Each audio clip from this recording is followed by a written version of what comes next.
I'll never forget the text that started it all. It was late Friday afternoon, and I had just gotten home from work. My phone buzzed. Emma, my wife, sending a simple message. You have to come to this party tonight. It'll be fun. Trust me, it'll spice things up. I paused, confused. A party? On a Friday?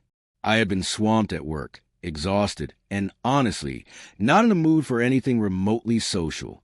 I replied cautiously, I don't know, babe. Can't we just stay in tonight? Almost instantly, her answer came, please? Just this once. Everyone will be there. It'll be good for us. You've been so serious lately. I just want to see you loosen up. Her words were persuasive, almost pleading. There was a lightness to her tone that I didn't want to resist, so I reluctantly agreed. The evening started normally.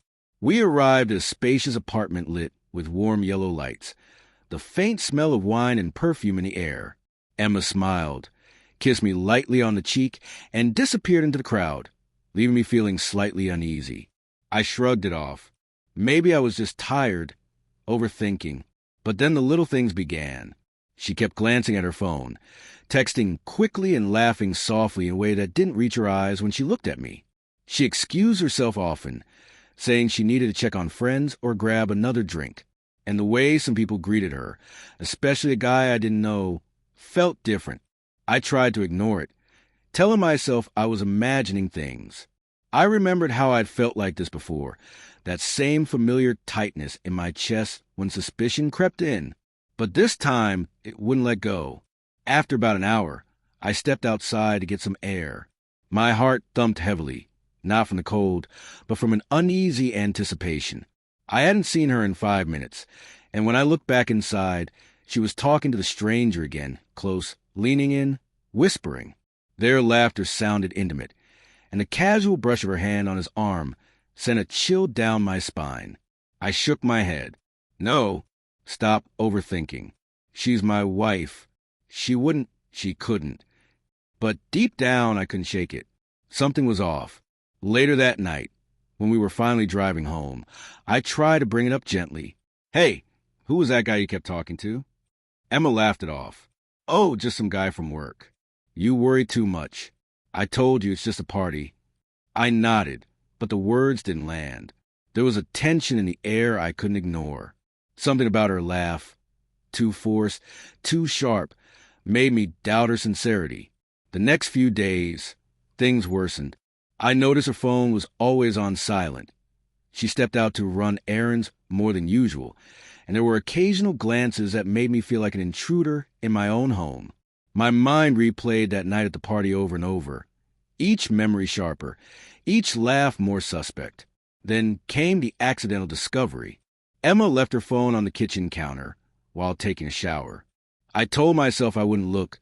That trust meant something, but the curiosity, the gnawing pit of dread in my stomach, got the better of me. I unlocked it, hesitated, and there it was, a string of messages between her and the man from the party. I can't wait to see you tonight. No one can know. Me neither. It'll be perfect. You're so careful. I love that about you. My hands shook. I could barely breathe. Every memory from the party hit me like a freight train. The whispered laughs, the subtle touches, the way she kept disappearing. I felt like I had been living in a lie, that everything I had known about our life together had been filtered through a mask she wore perfectly. I remember sitting at the kitchen table, staring at her phone, my chest tight, trying to make sense of it. Love, trust, betrayal. It all collided in a way that made me feel dizzy, sick, hollow. I thought about our first date, the night we got engaged, all the little things I thought made us invincible. And suddenly, they felt fragile, meaningless. When Emma came out of the shower, I confronted her immediately, holding her phone between us. Emma, what is this? My voice was low, trembling with rage and heartbreak. Her face went pale, eyes wide, lips trembling.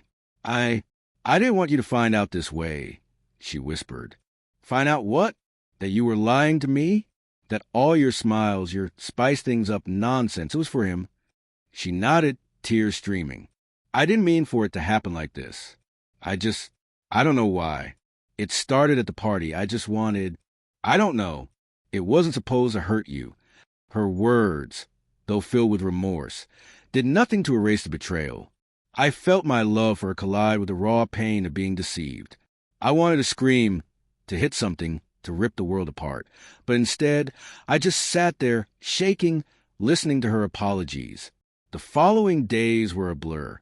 We tried to talk, but every word felt heavy, every glance suspicious. Memories I had cherished, the quiet mornings, the small gestures, the warmth of her hand in mine, now stung like lies. I remembered her whisper my name at night, her laughter ringing in my ears, and I couldn't distinguish the genuine from the deceitful. Ultimately, I realized the only way forward was away from the life that had been poisoned. Not because I didn't love her, I still did, but because I had to love myself more. I had to reclaim my dignity, my peace, the sense that I could trust my own life again. I left a week later. The apartment we shared, filled with laughter and love, suddenly felt alien, empty, suffocating.